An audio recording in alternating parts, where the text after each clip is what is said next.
President Tinubu assents to constitutional amendment bill on uniform retirement age for judicial officers. Senate approves 6.7 billion naira reform to Kebbi State. That the committee recommends that the Senate do approve the promissory note and bond issuance to settle outstanding claims and liabilities of Kebbi State government. Federal government declares Monday, June 12th, public holiday to commemorate this year's Democracy Day.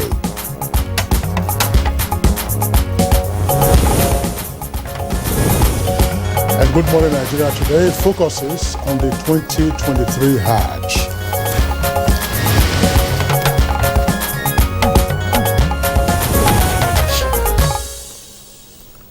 The annual Islamic pilgrimage to Mecca, known as Hajj, is one of the 5 pillars of Islam and is regarded as the holiest time of the year in the Islamic calendar. Hajj is a mandatory religious duty for Muslims that must be carried out at least once in their lifetime. Well, beyond the rites and traditions performed during the holy journey, the Hajj bears great religious significance for Muslims the world over who converge on the Holy Kingdom of Saudi Arabia to perform the pilgrimage. Statistics from the National Hajj Commission of Nigeria, NACON, indicate that about 95,000 Nigerian Muslims are performing this year's pilgrimage in the Kingdom of Saudi Arabia, while the airlifting of pilgrims to the Holy Land has already begun. 5 airlines, 4 of them indigenous and the other foreign, got presidential approval to airlift pilgrims to this year's to Saudi Arabia for this year's pilgrimage. However, due to the ongoing conflict in Sudan, 4 of the 5 airlines approved declined to sign an agreement with the National Hajj Commission over what they described as the possibility of operating at a loss due to the closure of the Sudanese airspace, being Nigeria's shortest route to Saudi Arabia. And it is important to note that the inaugural flight of Nigerian pilgrims for the 2023 Hajj exercise departed the country from Saudi Arabia on Thursday, 25th of May, with Nasarawa State being the first to airlift pilgrims to the Holy Land. Jigawa pilgrims to the Kingdom of Saudi Arabia for this year's Hajj last Thursday experienced a technical hitch that forced the air carrier to land at the Aminu Kano International Airport in Kano. The hitch, according to the Hajj Commission, was caused by uncontrollable turbulence as a result of heavy rainfall. Now, the chairman of the commission has, however, given assurance that Nigerian pilgrims will, of course, have unhindered smooth operation as all necessary arrangements had been concluded to guard against unnecessary delays. So far, more than 14,000 Nigerian pilgrims have been airlifted as at the 1st of June for the holy pilgrimage in Saudi Arabia. We understand that Nasarawa, Benue and Plateau states have completed airlifting of pilgrims who are already in the holy city of Medina. Now, last year's Hajj was the first after the COVID-19 pandemic, which put Hajj operations on hold for the whole of 2020 and 2021. Now, the resumption of the pilgrimage last year came with a number of operational challenges, and eventually only a number of Nigerian pilgrims could attend. Well, we may recall about 1,500 intending pilgrims could not make the pilgrimage last year, despite paying through travel tours and agencies. One question to ask now is, have they been accommodated in this year's Hajj as promised? And how prepared is the National Hajj Commission of Nigeria for this year's Hajj? And we shall find answers to these questions and even more as we make progress in this edition of Good Morning Nigeria. I am Kirian Umayo. Thank you for joining us, and please stay on with us. And I'm Kingsley Osadolo. I join my colleague Kirian to also welcome you to the program. Good Morning Nigeria is broadcast live on the network service of the Nigerian Television Authority and from our headquarters studios in Abuja. In the course of the program, we'll have our complimentary segments of business and newspaper review. For now, we will take the highlights of the morning news with our colleague Olajide Bello. Good morning, Jide. Good morning, Kingsley and Kieran, and here is the morning news.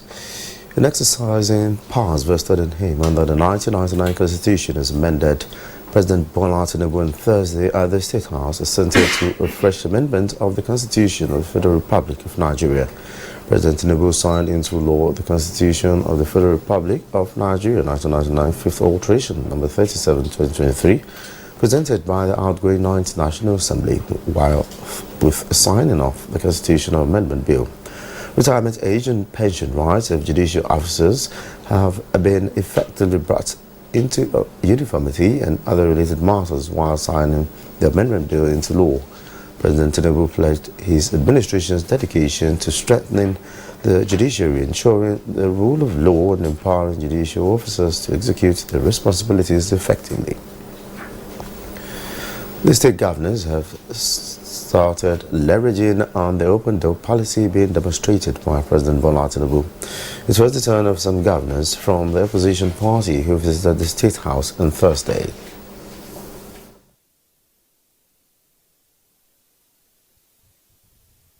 We'll need the president to help us intervene and let's get that, finish the road.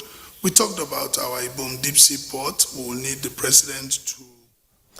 The prospective members of the 10th National Assembly are expressing readiness to provide necessary support for President Bola Ahmed Tinubu when the Assembly is inaugurated.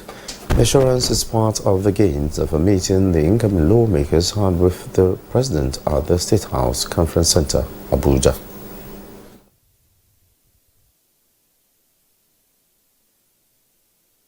Nation building is a joint task.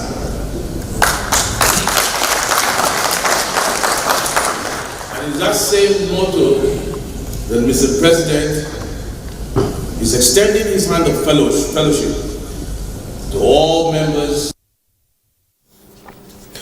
The coalition of united political parties capsized. The coast is now getting clearer, and all is set for a landslide victory for the Tajuddin Abbas and Benjamin Kalu tickets as Speaker and Deputy Speaker of the 10th National Assembly. CAP spokesman and PDP House member-elect Ikenga Ugochinyere briefed newsmen in Abuja on the contest for leadership of the House of Representatives. But it's also important to know that this ongoing process is yielding this positive result because of the hard work Tajuddin Abbas and Benjamin Kalu have put into the process. They have knocked on doors, they have reached out to lawmakers from all sides, all divides, across all ethnic and religious lines. Senate has approved the reimbursement of 6.7 billion naira to Kebbi State for federal government road projects executed by the state.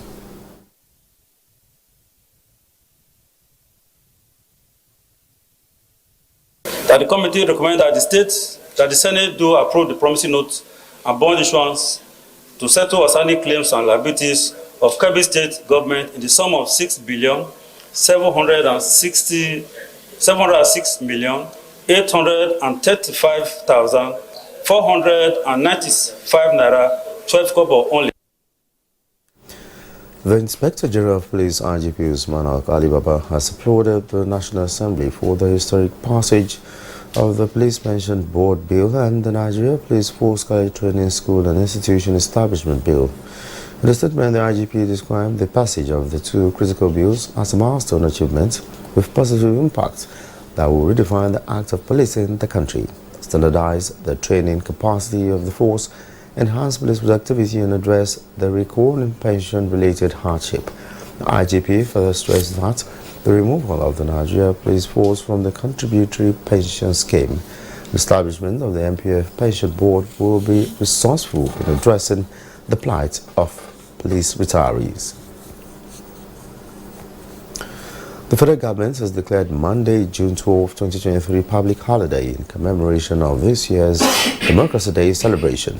The Permanent Secretary, Dr. Oluwatoyin Akinlade, who made the declaration on behalf of the federal government, congratulates all Nigerians on this occasion. Nigeria's democratic journey has, like in many other climes, encountered both stormy and smooth sails, but the ship of the state, its institution, and most importantly, the Nigerian people have remained steadfast on the tenets of democratic governance.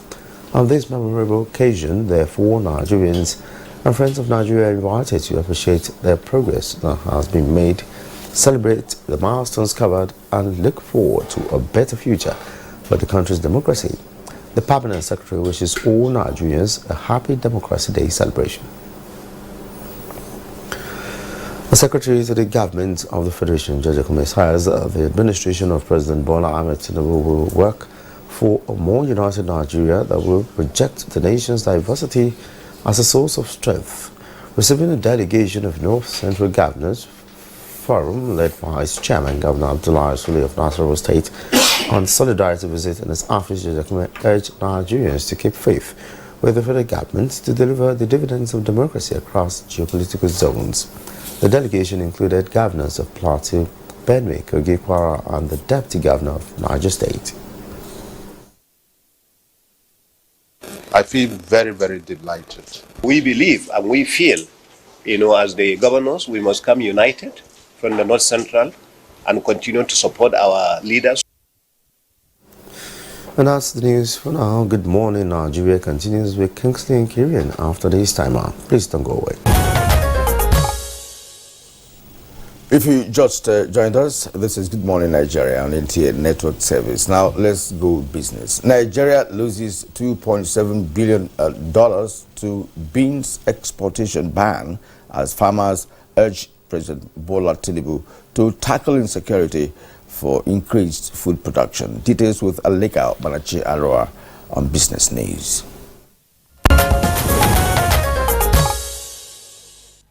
Experts in the Nigerian agricultural sector have charged President Bola Ahmed Tinubu on policies that could drive food security in the country, as they raised concern on Nigerians losing $382.5 million yearly to the ban of beans exportation by the European Union in the last 8 years, bringing the total loss to $2.9 billion. This comes against the backdrop to adopt agroecology to help the country save money and export good and acceptable agricultural produce. The stakeholders stated this in a communique issued at the end of a stakeholders meeting on agroecology and climate justice, as well as the official launch of the Strategic Partnership for Agroecology and Climate Justice in West Africa. Meanwhile, the Revenue Mobilization, Allocation and Fiscal Commission has reiterated its support for the recent subsidy removal, describing it as long overdue and a major challenge to the economic growth and development of the country. Revenue Mobilization, Allocation and Fiscal Commission Chairman Mohammed Bello Shehu said the Commission's position was premised on the fact that the continued payment of humongous amounts to a privileged few in the name of subsidy was a major drain on the nation's scarce resources. Let's take a look at Thursday tradings on the floor of the exchange.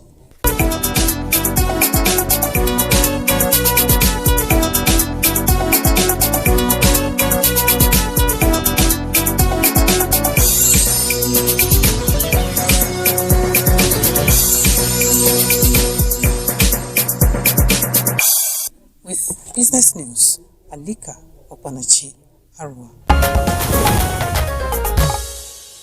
All right, thank you very much, Alika, for the business news package and Good Morning Nigeria. A review of some of the papers we have today follows shortly.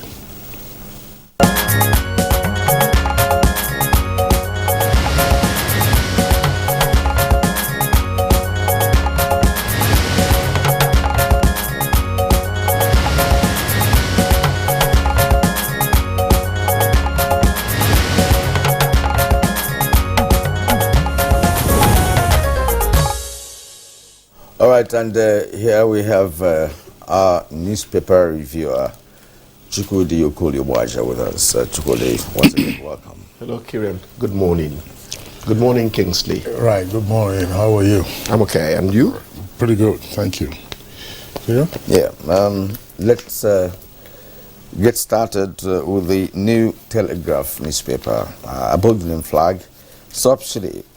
NNPCL withholds 8.4 trillion naira due to FARC. It's on pages 3 and 7. INEC officials to tribunal. How Beavers failed to transmit results. It's on page 2. Buhari spent more than $19 billion on Nigeria's moribund refineries. It's on page 4 and 23. No justice for civilians killed in airstrikes, Human Rights Watch.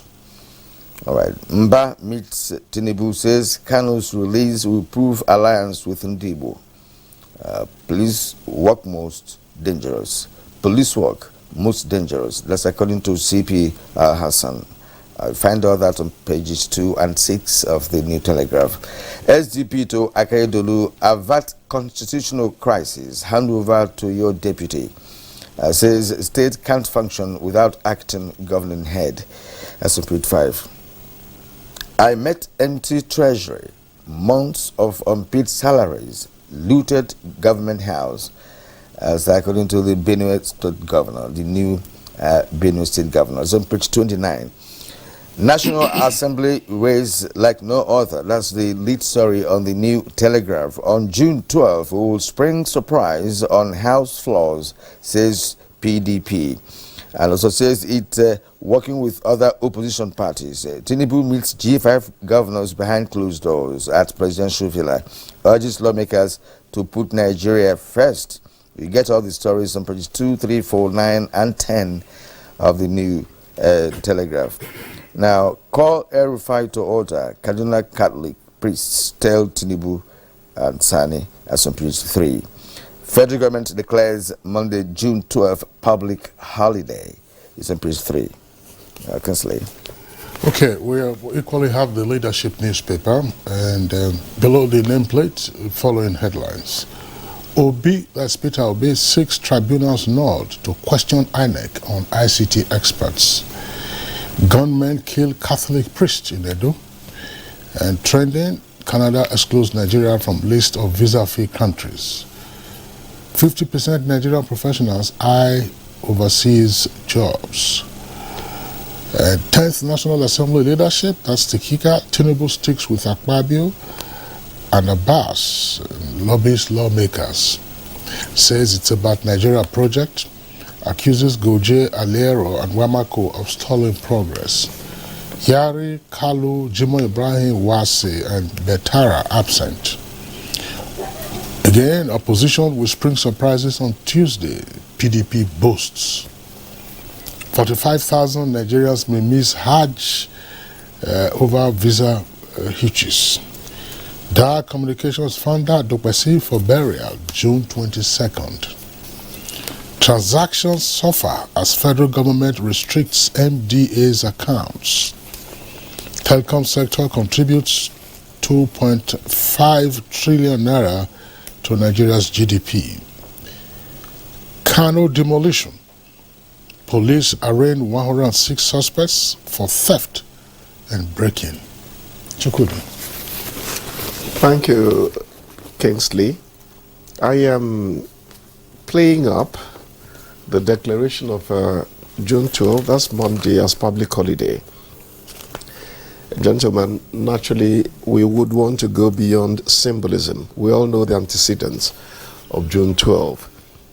One of the things the Buhari administration will forever be known for is the declaration of June 12 as a public holiday to mark what many people regard as a milestone, you know, in the country's journey on the democracy road. Chief Moshood Abiola presumably won an election judged to be the freest and the fairest we never had in Nigeria in 1993, and unfortunately the results got annulled rather. Decades later, government thought it was just not fair for the issue to go unresolved. June 12 was made Democracy Day. Now, whatever electoral mistakes, false starts are happening at the moment in Nigeria, the important message is that Nigeria is a democracy and tenaciously we have held to the tenets of democracy. Very important. Free speech, the right to vote, and even the right to say no in a civilized and decent manner.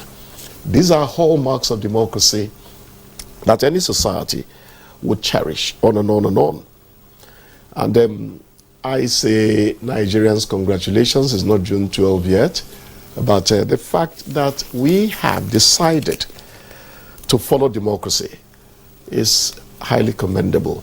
When people talk about Nigeria in many ways that are negative, some people like us sit back and say, why can't they count their blessings and name them one by one? Nigeria is not as bad as we think. One of our colleagues telephoned me from Netherlands only yesterday and said so many things that make me respect this country and say thank God for Nigeria. So let's cherish what June 12 stands for us. And even in contestation of elections results, you can see that democracy is also working. The fact that somebody can go to court and say, no, I don't agree with this process, is something we should all be proud of. And please, those who think that going to court does not quite help us, I don't agree with them. Let people go to court decently and in a civilized manner. Because at the end of the day, whatever the men in the cherished gowns and their wigs come out with would further strengthen the journey to free speech, the journey to the right to vote, the journey to have free association, and all that. These are all parts of what forms the bastion of democracy. So again, I say happy Democracy Day even before it arrives here. Now, new Benue Governor Hyacinth earlier is saying that he met an empty treasury, months of unpaid salaries, looted government house. Now, Kingsley said this just a few days ago. Anything not statutorily or administratively allocated to a past government functionary or aide or whatever name they go by must be pursued and retrieved. I am not necessarily referring to the Benue case per se, since journalists have not, as it were, heard from the other side to all sides all the time. That's our dictum, that's our mantra.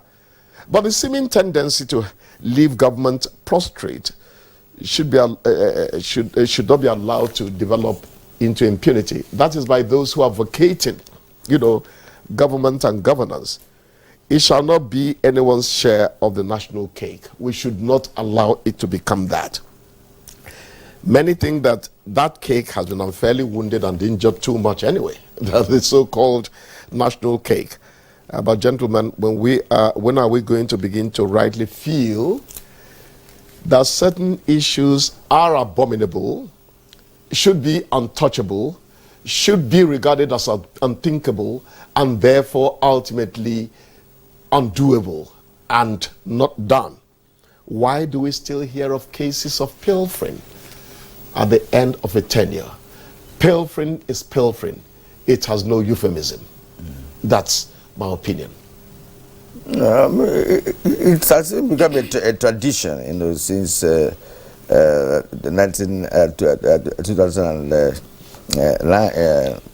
2000, when we started this Fourth Republic. At the end of every tenure, especially at the state level, you find out looting, even some air conditioners. People will go as much as carrying fridges. Normal, household, items. Especially electronics. And sometimes in broad daylight. Exactly.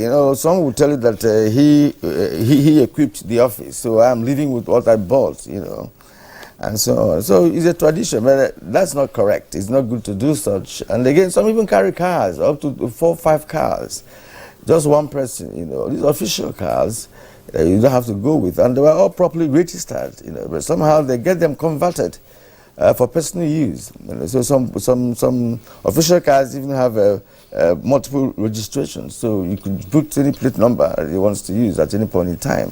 A lot of things have gone down, but that has to be checked. In fact, the governor of Benue, had to shout, because as a reverend father, who perhaps would like to tell the truth, that's why he went on air to say that. Some of those people who tell you, I bought some of these things, did they follow procurement laws when they did that? You have to certify what you brought in and actually be permitted to take it out, written properly. Otherwise, anybody can claim anything. I don't know if I'm making any sense. I mean, yeah, this is fairly straightforward administrative procedures. If you bring in any fixture into an office that is not yours, you register it. Yes. There is a unit usually responsible for that, whether it's the stores or some office under admin that will register. They will certify that, let's say, a unit of air conditioning. They will be given a receipt to indicate that you actually brought this in on the said day. That's it. The specification of the item. And when you are leaving and you want to take it out, of course, they will also verify that what you are taking out is actually what you brought in. Accounting for wear and tear. But there's a story that is on the front page of the Leadership newspaper, and happily the story is promoted on the front page. It says transactions suffer as federal government restricts MDA's accounts. I've had this complaint for some days now. A number of MDAs are unable to make transactions through the TSA. That's the Treasury Single Account that is with the central, that is kept by the central bank. They include agencies, departments, and core ministries. The story is indicating that there is a directive for the central bank to place a moratorium on all transactions until a clear view is had of what the new administration inherited. But this is frustrating business operations of the various entities. In fact, some of the accounts were said to have been inaccessible for about 2-3 weeks now. So what exactly is happening? The whole idea of having the TSA was to facilitate a quick overview of all government accounts at a glance, so that by, say, the 29th of May, when the new administration came on, you would see it to say, look, these were the level of transactions. This is what you got. This is what came in.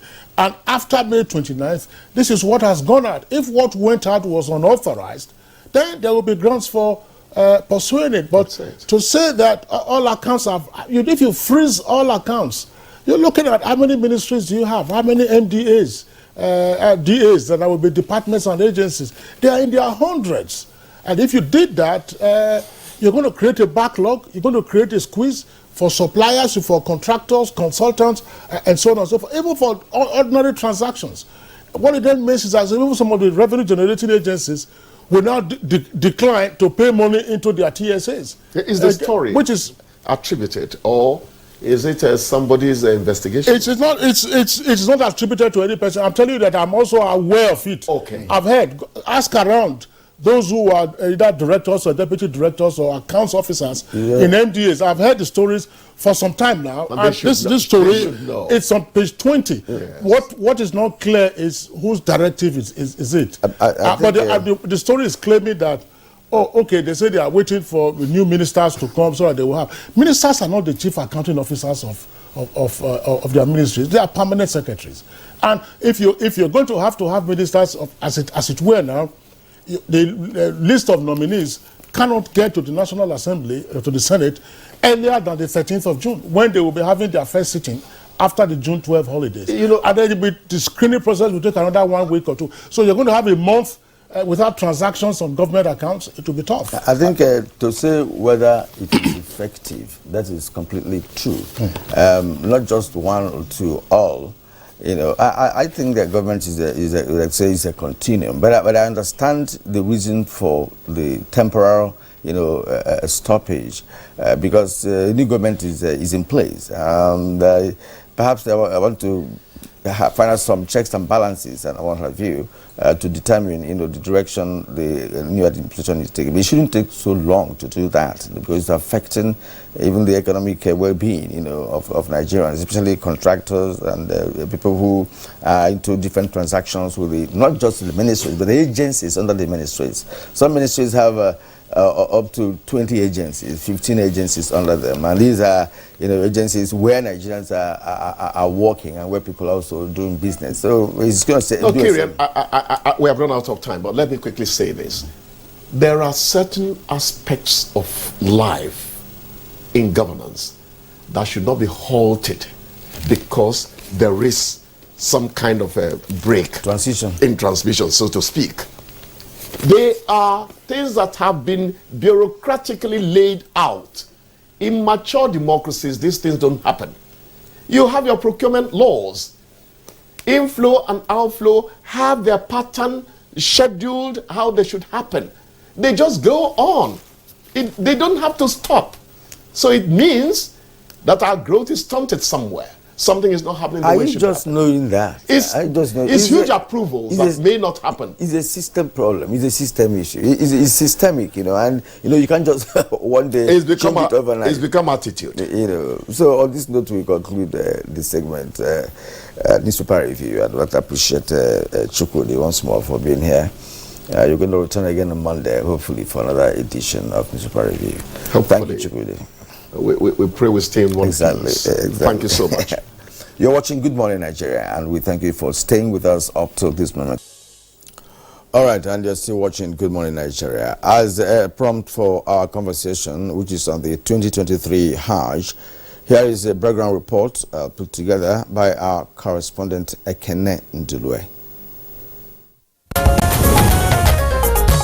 It is that time of the year again when Muslims perform the Hajj, the pilgrimage to the holy city of Mecca in Saudi Arabia. It is an obligation that every adult Muslim must fulfill at least once in his or her lifetime. Hajj is the fifth of the fundamental Muslim practices and institutions known as the 5 pillars of Islam. The rites of pilgrimage are performed over 5 to 6 days. During this period, pilgrims join processions of millions of Muslims who simultaneously converge on Mecca for the week of the Hajj and perform a series of Islamic rites. About 2 million persons perform Hajj each year, and the rites serve as a unifying force in Islam by bringing followers of diverse backgrounds together in religious celebration. In Nigeria, 95,000 pilgrims are billed to perform the Hajj this year, with the first set departing on the 25th of May. Although the first set of pilgrims witnessed initial challenges of additional costs to airline fares due to the closure of Sudan airspace, the Nigerian government was able to resolve these unforeseen challenges. Complaints of overcrowding of Nigerian pilgrims in the city of Medina means Nigeria has to find ways of avoiding sanctions from the Saudi authorities.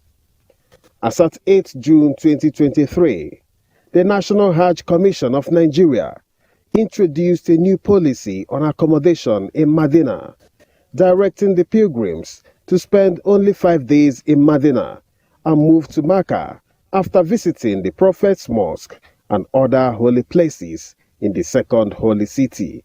What other measures have been put in place to ensure seamless Hajj exercise for Nigerian pilgrims?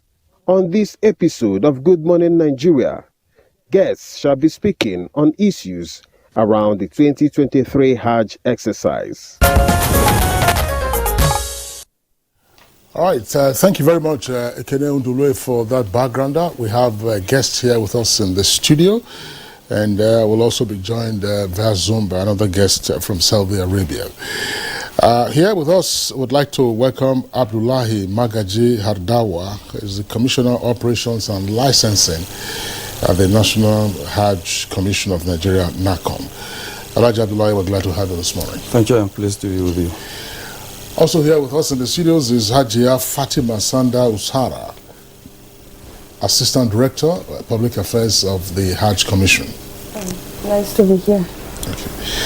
Ustaz Siddiq Muhammad, Managing Director, Commonwealth Travels and Tours, a regular guest on Good Morning Nigeria. We're glad to see you today. Thank you, Kingsley. Okay. All right. And, we also have in the studio Ustaz Ahmed Murtala Wase, Secretary of our Bill Maruf Foundation, Jos Plateau State. Also Deputy Chief, Dai Harmony Mosque, Harmony Estate, Galadimawa, here in Abuja. You're welcome to the program. Thank you for having me, sir. Right, and all the way from Medina via Zoom is Usman Aliu, NTA correspondent in Medina, Saudi Arabia. Hello and welcome to the program. Good morning, Kilian. All right, Usman, let's start this conversation with you. Tell us what's happening right now with Nigerian pilgrims in Medina. Okay, thank you, Kirian. Nigerian pilgrims in Medina are well organized. They are conducting themselves and performing what they are expected to do right in Medina. Some of them are going to visit the places that they are expected to visit, like the Uhud, the other sacred mosques within the Medina city. Others have already visited those places and have already gone to Mecca and performed their lesser Hajj, that is Umrah, the minor pilgrimage. So right now, the pilgrims, Nigerian pilgrims in Medina, are well organized. They are being accommodated in decent places close to the Holy Mosque of Prophet Muhammad, which is a different arrangement. Like before, it was not like this. Before, they were even accommodated in far places. But now, we can see, because of the meticulous planning by the National Hajj Commission of Nigeria, Nigerian pilgrims are accommodated in decent places close to the mosque in the Medina, so they don't have to suffer going far or coming far from where they were located to go and perform their daily prayers in Medina. And so far, there is no any report of misconduct we heard about or reported by any of the pilgrims or in any of the states where these pilgrims are located. We had an interview yesterday with the Medina coordinator to find out whether they have any case of fraud or misconduct by the pilgrims, and he assured us that to this time they don't have any problem regarding the misconduct or unruly behavior as at this time. So I can tell you that the pilgrims are well organized, and there are a lot of clinics provided in their accommodations, apart from the one at the Hajj mission, for those who have health concerns. You know, the weather in Medina is different from that of Nigeria. Here, the heat is very intense. So you can imagine people that come from Nigeria as in the early morning having been exposed to those weather conditions, they may be having some challenges. But I can tell you that they are very good taken care of here in Medina. Well, Aliu, I find it difficult to find a question for you because you have touched virtually on all aspects of this year's Hajj with respect to preparations, and Nigerians there being properly taken care of and put in decent places. You've also told us that there has been no report of misconduct or any form of fraud. So far, the Hajj is still on, but we don't hope to have such an experience. Now, in all things, there are exceptions, you know. Is there no any challenge? Is there no challenge at all that is facing any of the Nigerian pilgrims, do you think? Well, Kirian, I can tell you the only challenge we have is lack of adequate awareness. Most of the pilgrims do not have adequate information about how and where they are going to be taken care of. Like what I mean by that taking care of is in terms of going to mosque, you see, there should be a guide, because this is a place where you will meet a lot of crowd, different people from all races, from all places, so you can easily miss your way, even though it's very close to Haram, but the areas, the environment looks almost the same. So if care is not taken, one will miss his road if he is going alone.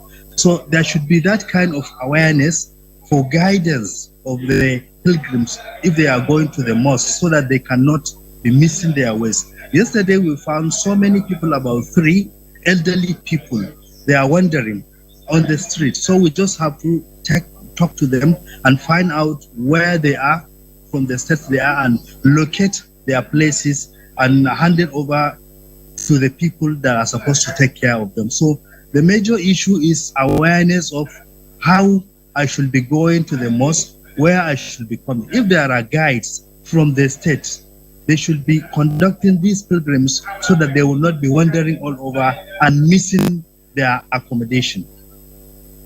Osman Aliyu, thank you very much for part of the protocol functions you've been performing while you're out there in Medina. But tell us something about your passages to Saudi Arabia for this year's Hajj.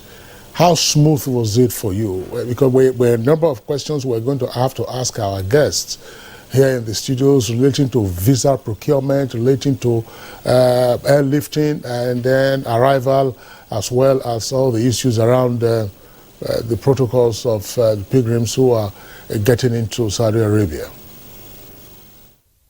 Well, that issue regarding, most of the pilgrims, that's why I'm saying they need more awareness. Most of the pilgrims, some people do not have experience of traveling even from their villages to the cities like Abuja.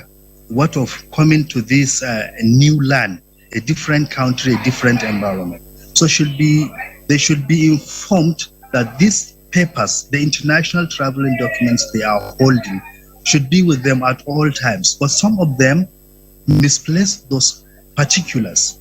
We have cases of so many people that misplace their yellow cards, and these are vital documents that these people at Medina or in Jeddah, they are consistently asking. You cannot be allowed to pass unless they certified your health status. They will have to ask you about the passport. If you don't have the passport or you misplace it, you will be detained. If you don't have your visa, which is in a paper issued, the e-visa, if care is not taken, if you misplace it, you will be deported. So what we experienced while coming, I did not have such problem because I was holding my documents, but there are some people that I know. One lady was detained because she misplaced her passport, and in the aircraft took off and went back to Lagos. It was at Lagos that they discovered it. She was held in that airport for some time, but with the intervention of the National Hajj Commission, the pilgrim was released because her passport was brought back to Mecca, to Jeddah airport, and handed over to her, so that, and the immigration officials later released.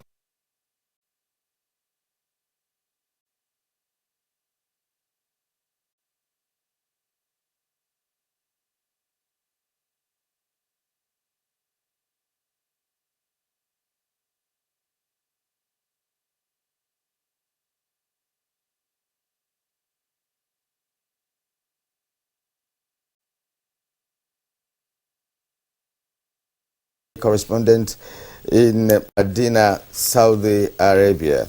We're talking to you because the Hajj is still very much on. We hope that Nigerian pilgrims, will not, experience any difficulty, of performing this year's Hajj. So we thank you, Usman. We'll return to you as you make progress in the program. Now, back here, Kinsley, and let's begin to talk to our guests. Yes, happily we have the commissioner from the National Hajj Commission here with us as a guest. That's Abdullahi Hardawa. He's in charge of operations and licensing.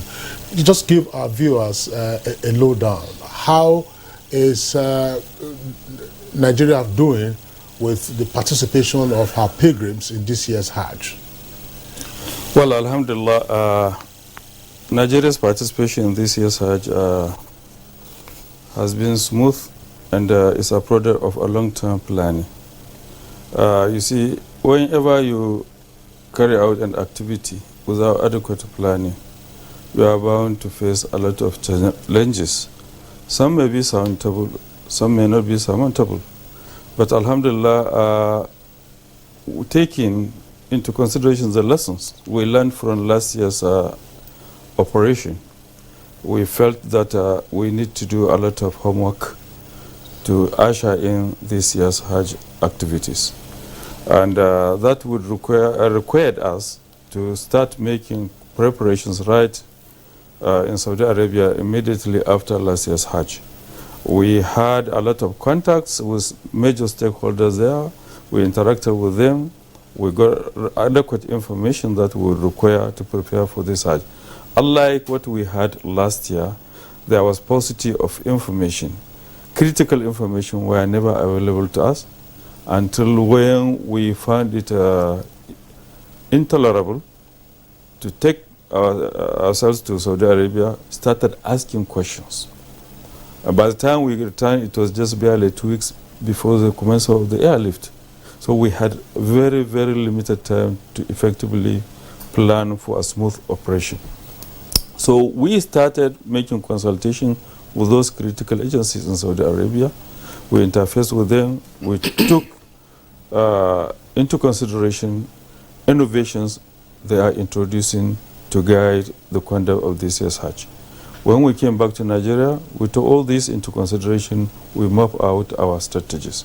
So that favored way for us to have a seamless operation. And one of the important things we did is we concentrated on the airlift of pilgrims. Because last year, even though many of us believe we did very well, but the fact that some people were left behind, questions would always be raised. Those who did not know what actually transpired will continue to blame Hajj Commission because of our inability to airlift a certain number of people to Saudi Arabia. How many pilgrims are you expecting to airlift this year, and how many have been lifted already? Well, alhamdulillah, I'm coming to that. Okay. So airlift is very critical to the success of any Hajj operation. If you miss it, chances are higher it will have a multiplier negative effect on all your subsequent activities. If you take a pilgrim to Saudi Arabia, you do not provide him with good or conducive accommodation, he could manage. He could sleep even in the mosque, but you have to take him to be there. Otherwise, he remains in Nigeria. So airlift is very important. So what we did was to find a way of attracting much more participation in the airlift activities. We placed advertisements, we invited credible airlines to come forward, and they did so. We scrutinized them diligently, and we came up with a good number of interested airlines, which the government granted us approval. And we mobilized them. Now the airlift has started. We started about 2 weeks ago now, and alhamdulillah, I would rather say the airlift itself has been very smooth. Even though we are experiencing some hitches here and there, but the fact that we are able to airlift more than 36,000 pilgrims out of about 70-something we are expected to do is a very good performance. And we are expecting with time, the improvement will be much more significant, so much so that we have confidence as far as our planning process will be able to complete the airlift before the closure of Jeddah International Airport for international pilgrims. Okay, thank you.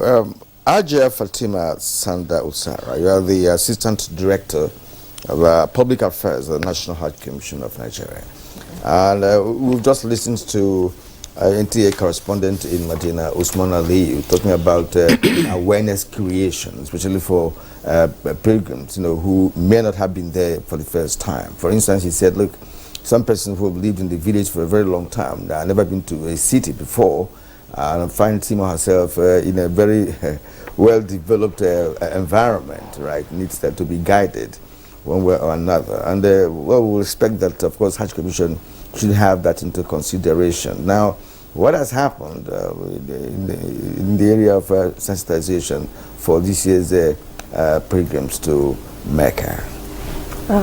Alhamdulillah, fortunately, the NACON, before commencement of the operations, sent its staff from the Enlightenment Division to the states to enlighten, train the trainers actually on the basics of Hajj, or be it Hajj rights, civic education. They did that, and we have a manual actually that even guides the trainers at the state level to train the pilgrims, make them aware of even the currencies itself, because they are different from ours. So they are being enlightened on such aspects. And actually, you see, even when you invite the pilgrims, it's not everybody that comes for these trainings. The states do their best. They carry out this education, enlightenment for more than 6 months, sometimes before Hajj. But not all the pilgrims participate, intending pilgrims.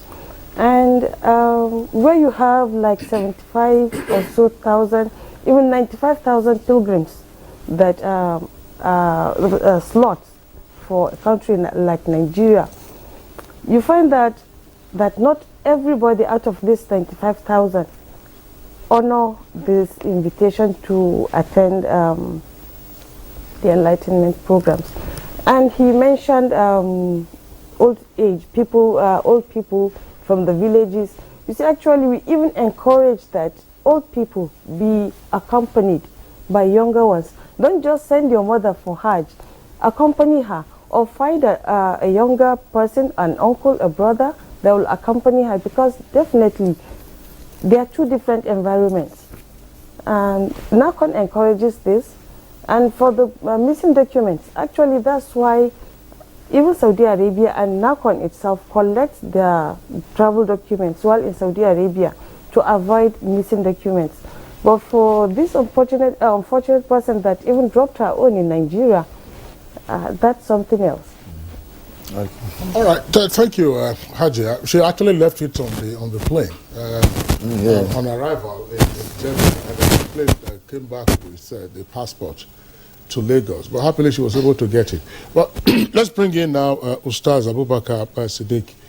We had you last year, I recall, where we were discussing some of the challenges that arose with the conduct of, or rather the participation of Nigerian pilgrims in last year's Hajj. There were about 1,000 or so Nigerians who were unable to then embark on it. There were also issues with privately arranged movements, particularly those by tour operators like yourself. For we'll be coming to you presently. So let's start off with, if I may say, the carryover from last year. Have they been accommodated in this year's Hajj? In other words, has their case been dealt with? And then secondly, and more importantly, this year's Hajj operation, how smooth is it for all, whether those on the role of tour operators or those who are being lifted by the government? Thank you very much, Kingsley. The numbers that were not accommodated last year were the first to be treated this year, and inshallah everybody is on board, and the arrangements are early. The commissioner has alluded to that.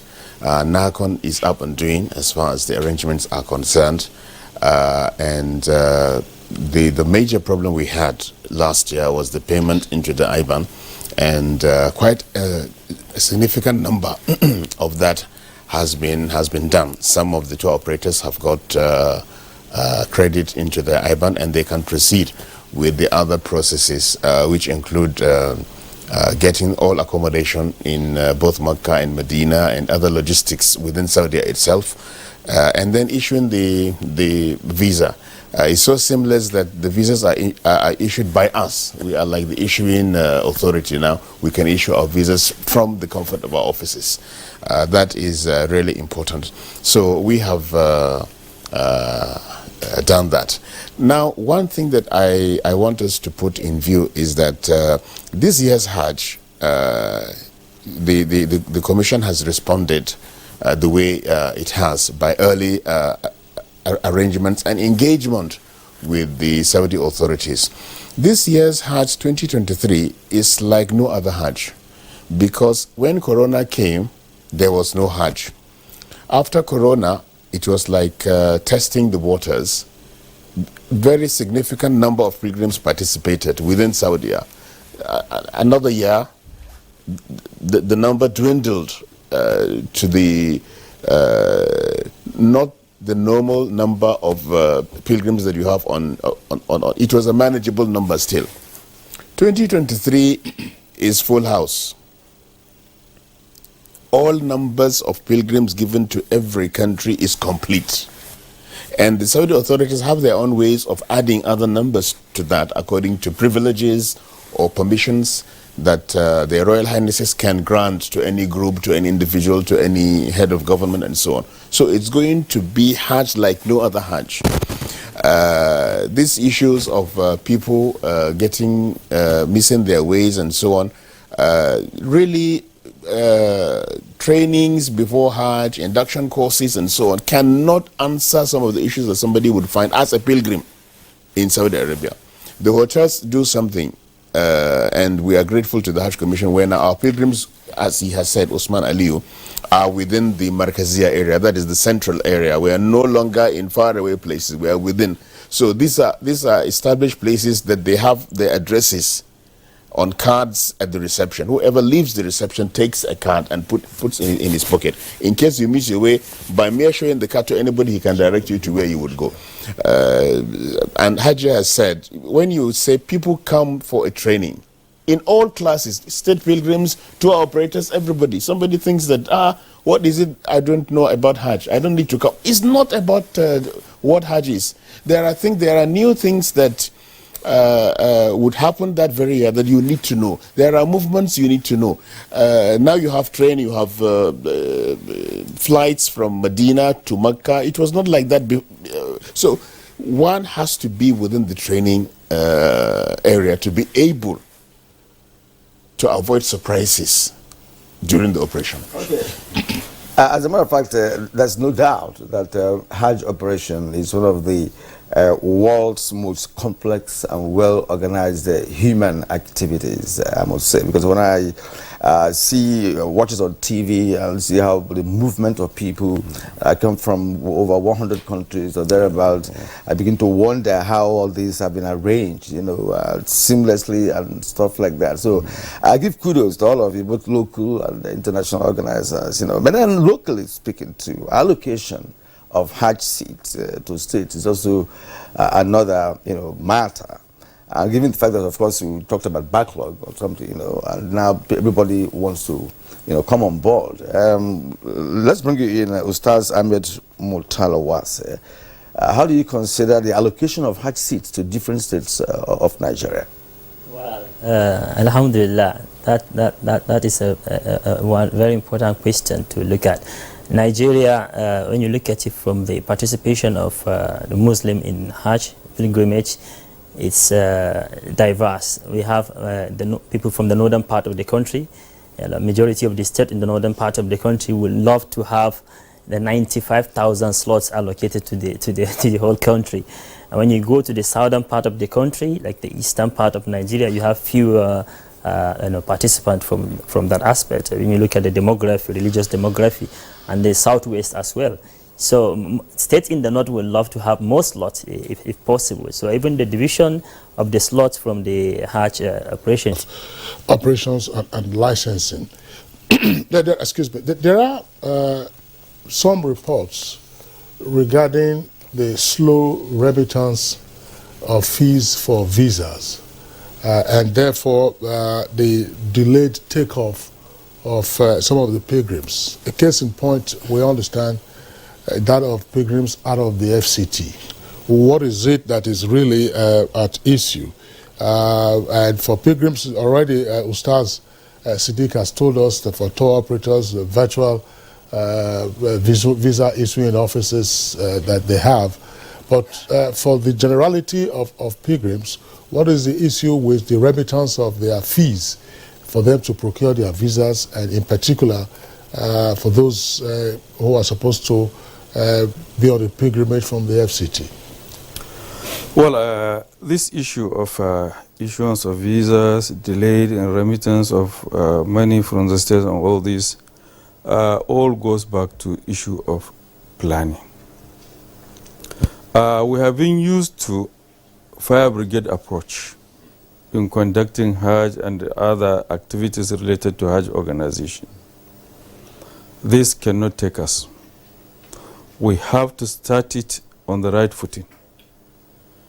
In other climes, say for example, Nigeria now as of today, we are the 5th largest contingent in pilgrimage every year in the whole world. Many Arab countries are far, far behind us. So we are taking a large number of people for Hajj. But our planning process and machinery has not been adequate to cope up with the size of the contingent. In certain countries, particularly, for example, Malaysia and Indonesia, they have what we call Hajj savings scheme. It's an arrangement which allows individuals to gradually save and take a queuing kind of approach to determining who goes for Hajj, who waits, and so on and so forth. It's no longer a fire brigade approach. Many times in Nigeria, people would come to request for Hajj slot when the airlift is far in the process. How do you plan for such a person? If, for example, an airline is assigned to convey pilgrims from a particular state, that airline does not know the actual number of pilgrims it is supposed to evacuate. Therefore, it cannot determine effectively what kind of aircraft is it to deploy, or the capacity of the aircraft. How many trips are they expected to carry out? What sort of arrangement in terms of logistics or fuel or catering or services or ground handlers, how much are they going to expand or deposit with their service providers in relation to that airlift exercise? They don't know. Simply because up to now, people are being registered to go for Hajj. Up to now, I'm telling you, up to tomorrow, up to today, people are coming asking for slot. How can you plan under such a situation? And naturally, you will find that your approach will be haphazard. Now the states, you give them their allocation. They dispense them on the principle supposed to be first come, first serve. But we all know our mindset as Nigerians. Some feel big. Some feel they are some kind of institutions by themselves. So they come and request for seat anytime they so wish at their own pleasure, not minding the level of preparation. And yet they must be respected and their desires accorded. So under such situation, there is no planning. And they keep on registering. When would they close the registration? The Hajj Commission would issue deadline, it will not be respected. Extension would be granted, still it will not be respected. Remit the money, they cannot remit the money because themselves they have not finished the registration. These kind of things create a lot of delays. We have to have the money in the coffers of the Hajj Commission domiciled with the Central Bank of Nigeria. The money then will authorize the CBN to process and remit this money to Saudi Arabia, for example. Over 90%, one would dare say about 97% also, of the cost of Hajj is spent in dollars, not in naira. Only insignificant amount in terms of, say, uniform, procurement of suitcase, and taxes here and there. That's all what is spent in Nigeria in naira. Everything must be converted to dollar. And that dollar must be remitted to Saudi Arabia. And the process of conversion and remittance with full authorization takes time. So the states, if they delay sending it to Hajj Commission cannot remit same to Saudi Arabia, at least not in piecemeal. The CBN is expected to have a comprehensive understanding of the requirements of the Hajj Commission for a particular Hajj session.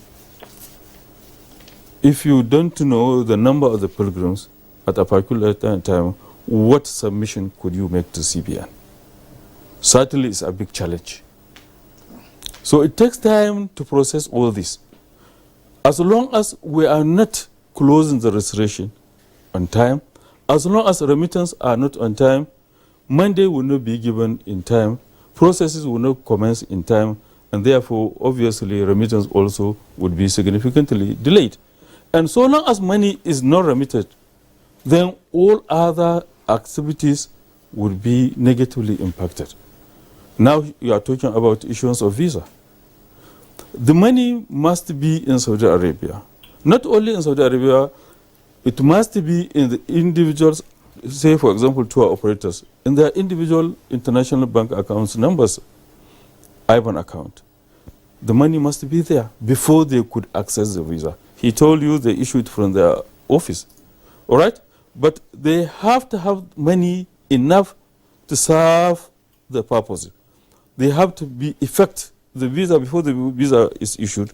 You must effect payment for accommodation in Mecca, Medina, feeding, transportation, and stay in Mashair or Muna for tents and all this.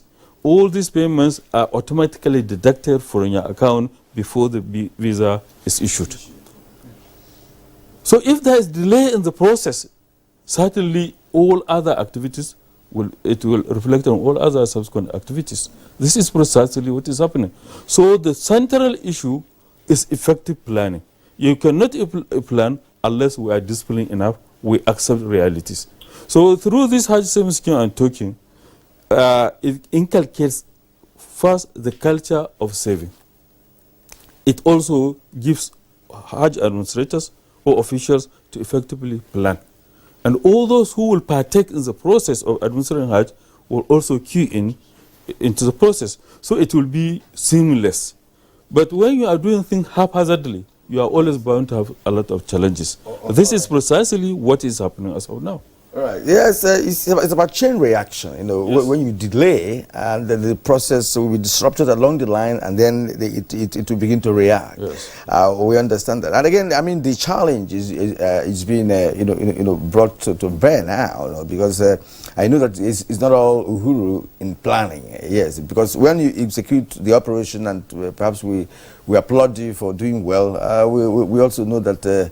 There are also some challenges in trying to do the proper packaging. Now let's go to technical issues now, because we learned that last Thursday the Jigawa pilgrims to the Holy Land had their flight had a technical issue that forced them down the Aminu Kano International Airport in Kano. Tell us more about that. Ustaz Abubakar Siddiq, of course you are the Managing Director of Camera Travels and Tours Limited. You need to, perhaps you know something about what happened. Kieran, I know something as much as you know, but I think that should go to Hajjia as one who controls information on such issues. Both of you could speak to that, because you're also involved in travel, so you may have an understanding of what happened. Like Ajak can also come in there.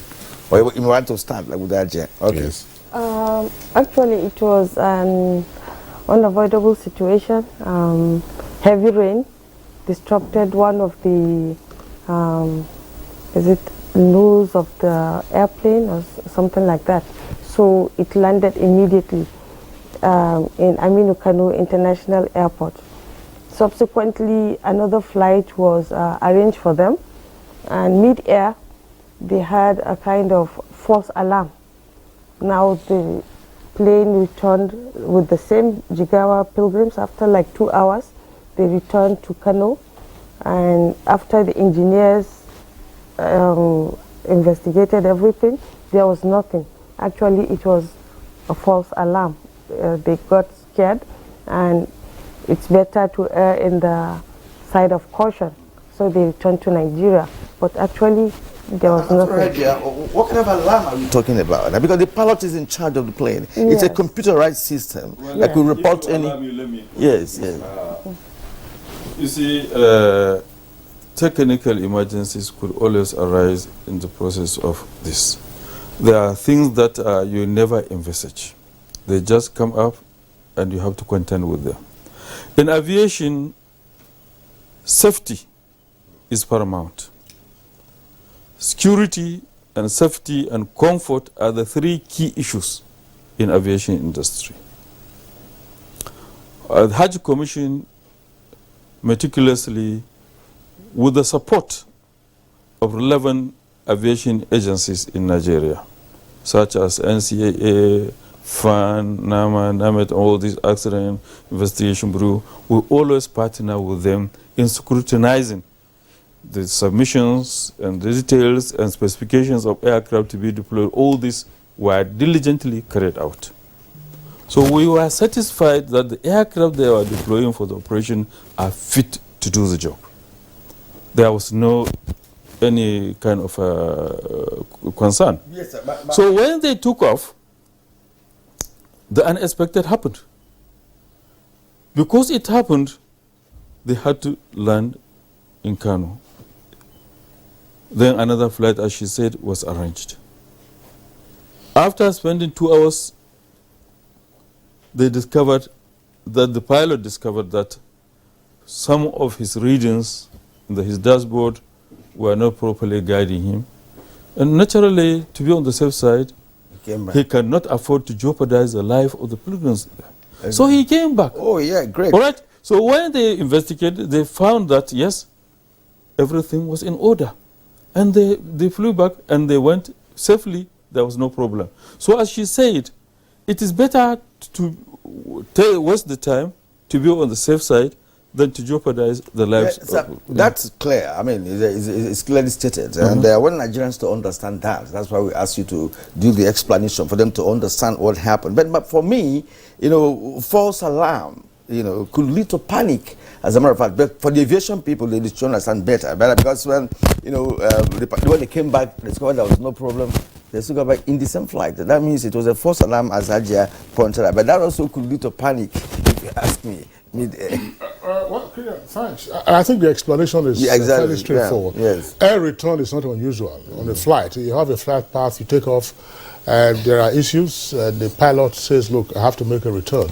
And then you get back to base. If it is cleared up, or if then you continue the flight. Or if it cannot be cleared up, then you get the passengers to disembark. I want to return to NTA correspondent Usman Aliu, who is with us via Zoom from Medina. Usman, right there, one issue I would like you to touch on. What is the feeding arrangement for Nigerian pilgrims in Saudi at this time?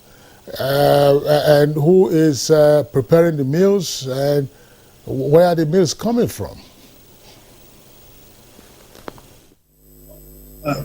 Thank you very much, Kinsley. The feeding arrangement, according to the schedules and the plans by the Hajj operations, I think the pilgrims are well fed in the evening and in the morning.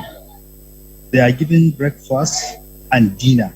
In the afternoon, they are on their own, so they can, because they have money, their NTA, they are guided how to spend it, so that they will have a lot when they are going back, in case they have something to buy as gift back home.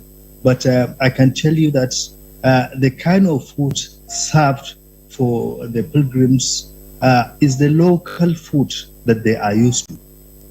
I can see some of them are served rice, some are served swallow food, the kind of local food they are used to at home. These are the kind of food being provided for them at their various places of accommodations.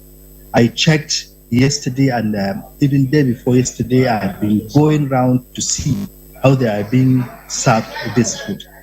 Some of them collect immediately after the night prayer when they come back from the mosque. In the morning, when they come back from the morning prayer, that is where they are served the breakfast, which is something light like tea and bread. That is what they are served for now. Okay, so I'm happy you said that. So Nigerians, they can have a bar, you know, we do amala, tuwo, and all that. If that is true, that's a great one, you know. But I want to also stay with you to ask you about security in the area and how Nigerians are conducting themselves. Of course, if you rewind, you know, we can recall some of the incidents that happened, you know, in the past, based on people who are involved in drug activities, and those one lady some time ago who was whose baggage was stuck to something she didn't know about, and she got there and got embarrassed. And again, Nigerian government was up to that, and of course everything was resolved. Now this time around, we are not hoping to experience such. So let us into what security is all about and how Nigerians are handled at the point of entry in Saudi Arabia. You know, these countries, they don't joke with anything about their security. At all designated places, you can see security providing intelligence. You cannot. They are not armed security people. Usually, you can spot them by their uniform, and I think that we don't have any issue with regard to breach of security by Nigerian pilgrims. I can tell you, in all the mosques, in the places where they are accommodated, there are securities. You cannot even spot some of the security personnel in the mosque because they are wearing normal clothes. Some of them are wearing police uniforms, but majority of them are intelligence. They are using their local dressing, but they are intelligence. But they are guiding pilgrims or not to do. If you see somebody trying to do anything, they caution him. And there are police, designated traffic police all over. In case pilgrims are crossing the road, they are making sure that no pilgrim is hit by any accident. So far, I did not see any accident. I did not see any breach of security. And I think this time around, the security is okay. At the port, there was no any issue regarding the pilgrims doing something, or they caught them with drugs or any unlawful things, illegal things in their bags or anything. I don't think there is any issue with regard to that with Nigerian pilgrims so far. And yesterday we asked the Medina coordinator in a press briefing whether they have such cases. He confirmed to us that so far he did not receive any issue. There was not any complaint by the Saudi authorities with regard to breach of security or somebody that is malhandled by any other person. So far, so good, I can say, in terms of security here in Medina. Osman Aliu, thank you very much. We're going to have to take a short break, but before we go on that break, and then I'll come to the guests in the studios here, just tell us, the pilgrims, are they also allowed self-catering services? Social services, yes. Like I can tell you, a pilgrim... Self-catering. I'm talking about self-catering because we're talking about feeding. They get to eat breakfast and then get to take dinner. And for lunch, I mean, they go fend for themselves. I'm asking, do the pilgrims have the permission to also cook their own meals? I don't think they have. they will not be allowed to cook, because this accommodation, in some of the places, there are kitchen where you can be comfortable if you can cook. But I'm telling you now, I did not see any pilgrim cooking by himself. But I can see some are going to other restaurants to take food of their choice. All right, Usman Aliu, thank you very much there for the information you have provided.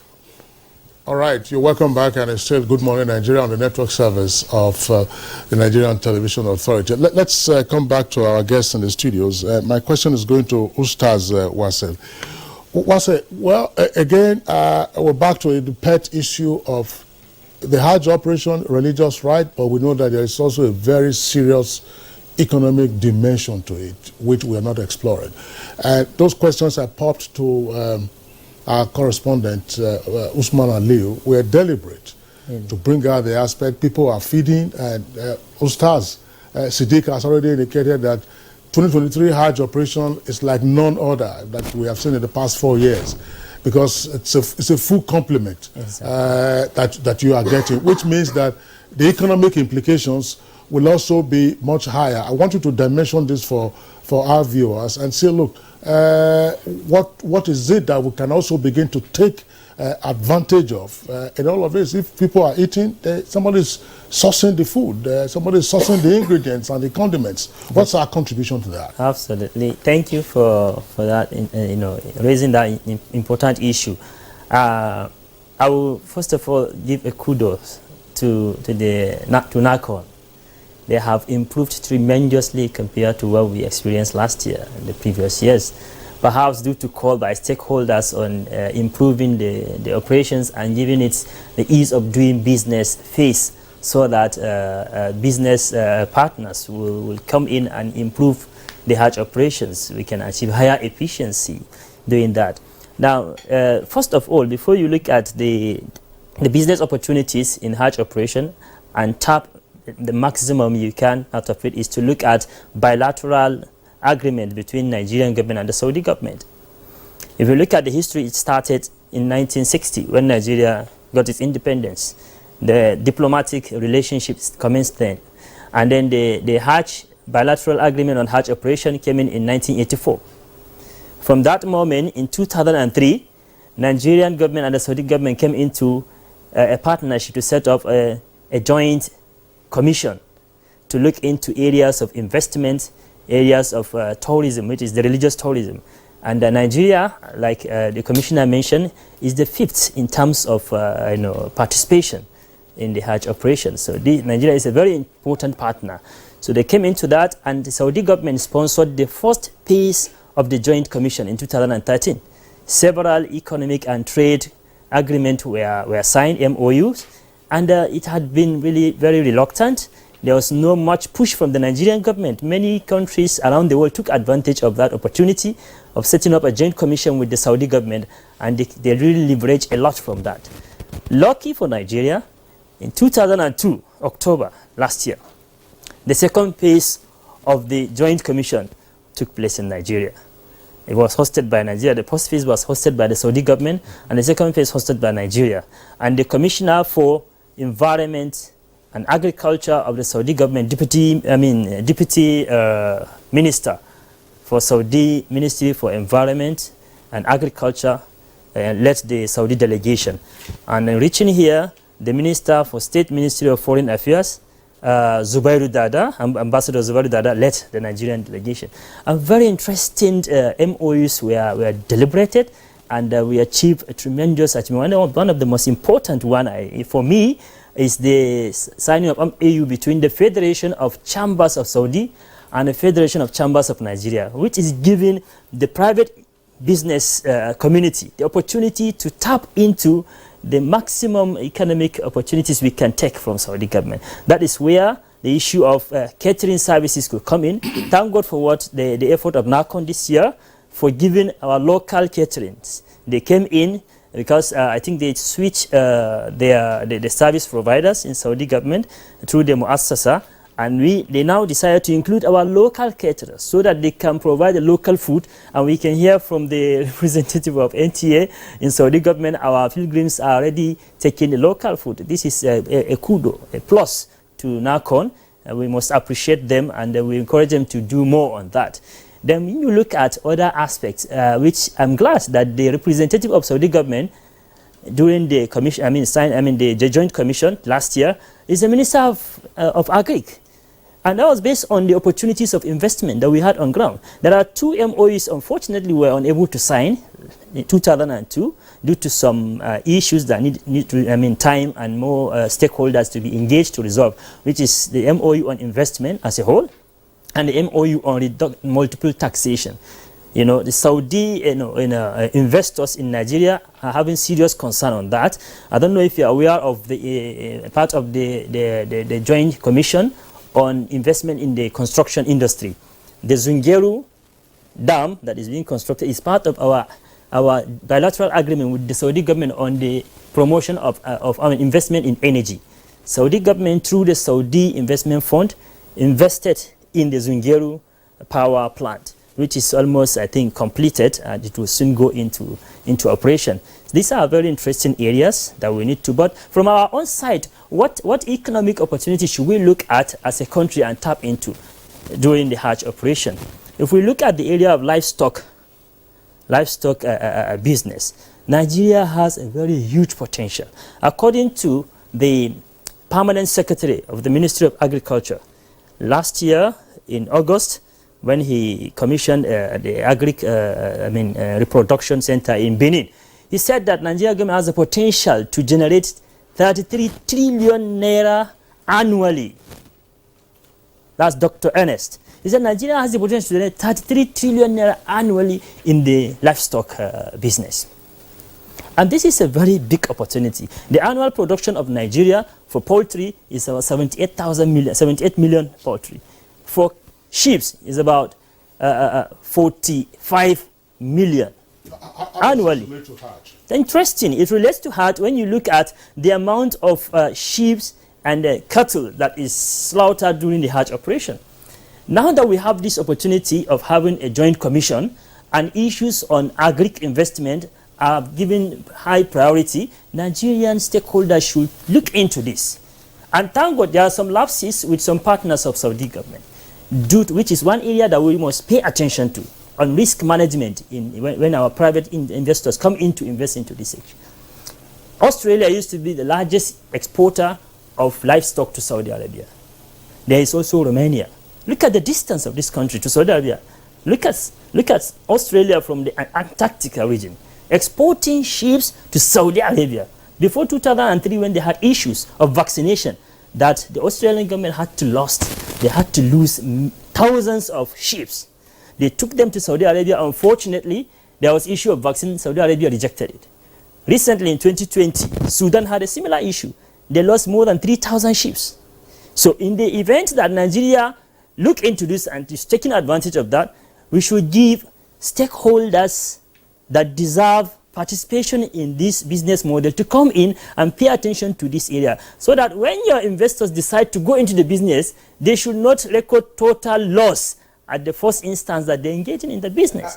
So I think it's a great point you've made here. Yes. We know we're trying to share the time. I understand. We can go to different perspectives, but you have raised a very, very pertinent point here: the economic dimension of the Hajj operation, and of course, those who have the wherewithal to key into that should do that. Of course, taking precautionary measures to ensure that they don't get their stock, rejected, as you said. Thank you indeed, Murtala Wase. And let me come back to Ustaz Abubakar Siddiq once more on the issue of this travel. Last year, some intending pilgrims, about 1,500, 1,000, I was were told, could not make the pilgrimage through travel tours. I wonder the situation now. And my question is actually going to bother much on Hajj preparations. Hadawa has told us a short while ago that there are delays at the state levels in some cases that affect the entire process. It brings about delays and all of that, and some persons who would want to attend the pilgrimage may not attend because of such delays and all that. I think every year we see new things, new development, new challenges as we make progress in these Hajj operations. So we have to develop some strategies every year to address that. So what, in your view, do you think are the new ones, and how to, ensure that they don't come about again in the next operation?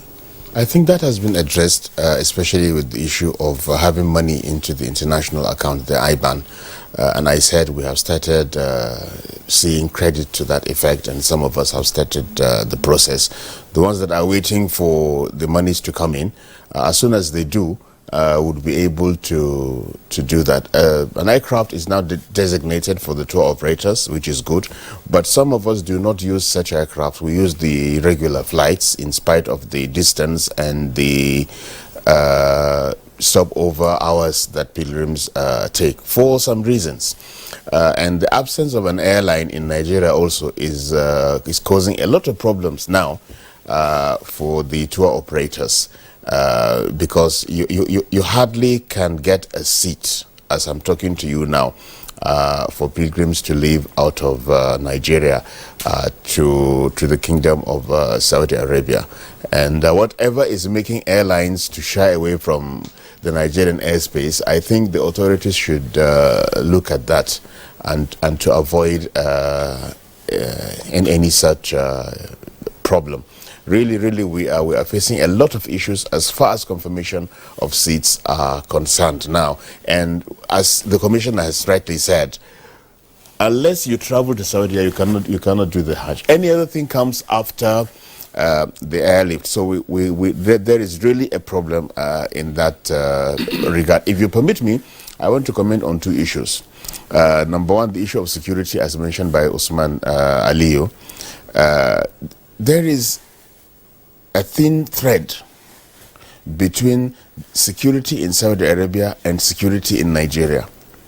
In Nigeria, whenever you see security,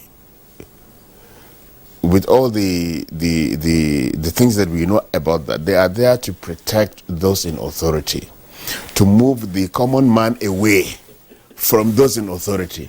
In Saudi Arabia and in the Hajj they are there to protect the common person, for his safety and security, to be able to worship in peace. I will not say much on that. On the issue of the economy of the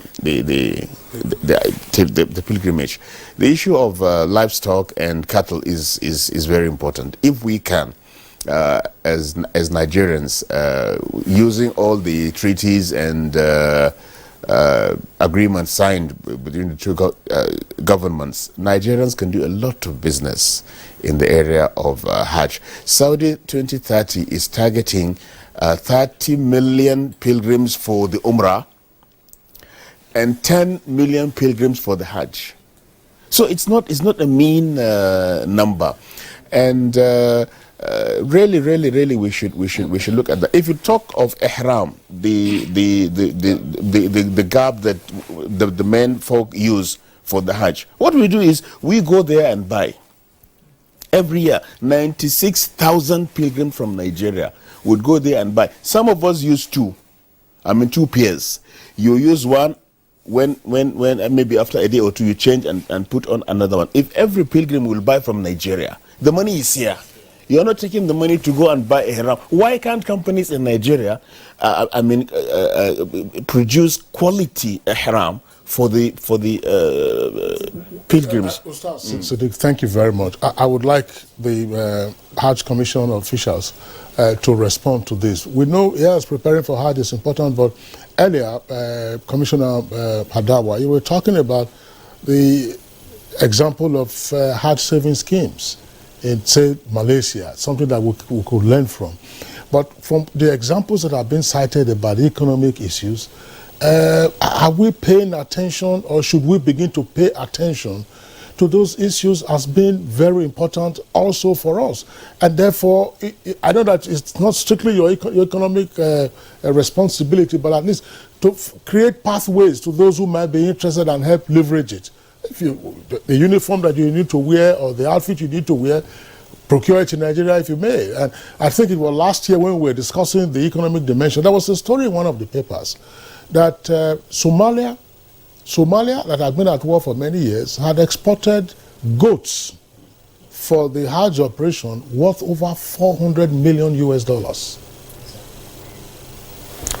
Well, the economic dimension of Hajj is very important to all stakeholders, particularly developing countries that are sending pilgrims to Saudi Arabia. Hajj, if you look at it as of now, to some extent one would say amounts to capital flight to the Kingdom of Saudi Arabia. A lot of our resources are being taken there. What do you come back with? The faith. This Hajj 7 scheme I'm talking is an avenue that would expand the economic benefits for Nigeria as a nation and for Nigerians who subscribe with the view of going for Hajj. What this scheme entails is first and foremost to give every Nigerian Muslim an opportunity to aspire and actualize his dream of going for Hajj, no matter his economic status. Whether he's a manual worker, whether he's a billionaire, he has equal opportunity to go for Hajj. This entails also pooling of resources and investing it in investable opportunities, viable investment opportunities for the good of the economy. When I have 10,000 naira, for example, he has his own 10,000, you have your own 10,000. Who pulls it together? Something much more would come out of it, to the benefit of all of us. Even those who do not subscribe to the scheme stand to benefit from the multiplier effect of the economic dimension. So this Hajj saving scheme, in addition to giving you the opportunity to perform Hajj, it also inculcates the culture of saving. Many of us don't care about saving. We have simply because we don't have enough. You have just managed to survive. So the issue of saving probably is secondary too. But through this saving scheme, you will be able to learn and accept the principle of saving. And gradually you become one day a millionaire. All right? So when these funds are pooled together, for example, in Malaysia, they venture into so many kind of economic activities. Aviation, hotel, all this. They even go beyond the shores of their own country because their country's environment is so narrow vis-a-vis the pool of money at their disposal. So if we can nurture this scheme to full capacity, Nigerians, irrespective of their faith, whether they are Christians or Muslims or none, whatever, stand to significantly benefit because the GDP of the country will be further expanded and magnified and everybody will be better off. So there is need for all stakeholders to encourage the entrenchment of this Hajj savings scheme for the betterment of Nigeria. How will it be implemented? Well, you see, we have started in a rather rudimentary approach. The concept is to pool resources and invest it for the benefit of all. For us to do that in a full scale, we are required to have license issued by the Central Bank of Nigeria, as they do with all financial institutions. Hajj Commission is not qualified to obtain such a license as of now to entrench the Hajj savings scheme. So the arrangement we have now is a sort of a stopgap. We are collaborating with a commercial bank to nurture it to a certain level to be able to qualify for the full-fledged operational license to be granted by CBN. So now we are collaborating with Jaiz Bank. Jaiz Bank is, at the time we started, was the only financial institution that conducts its activities in full compliance with the Sharia injunction. Okay, all right, sir. Yeah. And you have done good explanation of this, and it's understandable. When we begin the implementation, we will see what the result is going to look like.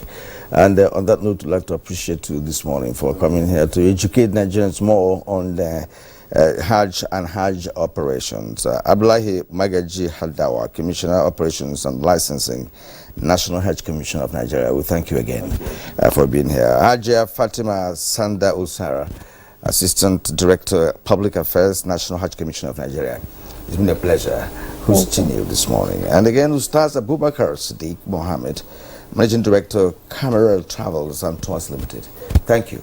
Welcome, Thank you for being here. And Ustaz Ahmed Murtala Wase, Secretary of the Al-Nubil Maruf Foundation, I hope I got it correctly, Jos Plateau State. Also Deputy Chief at Dai Harmony Mosque, Harmony Estate, Galadimawa in Abuja. Thank you for coming. Thank you for having me. Right. And our own Usman Aliyu, NTA correspondent, I would say that you are embedded in Saudi Arabia. Well, thank you for brilliant coverage, and I hope to be returning to you from time to time to further let us know what is happening right there with Nigerian pilgrims in faraway Saudi Arabia. Thank you for being with us. All right, now let's get some foreign tidbits before we conclude today's package.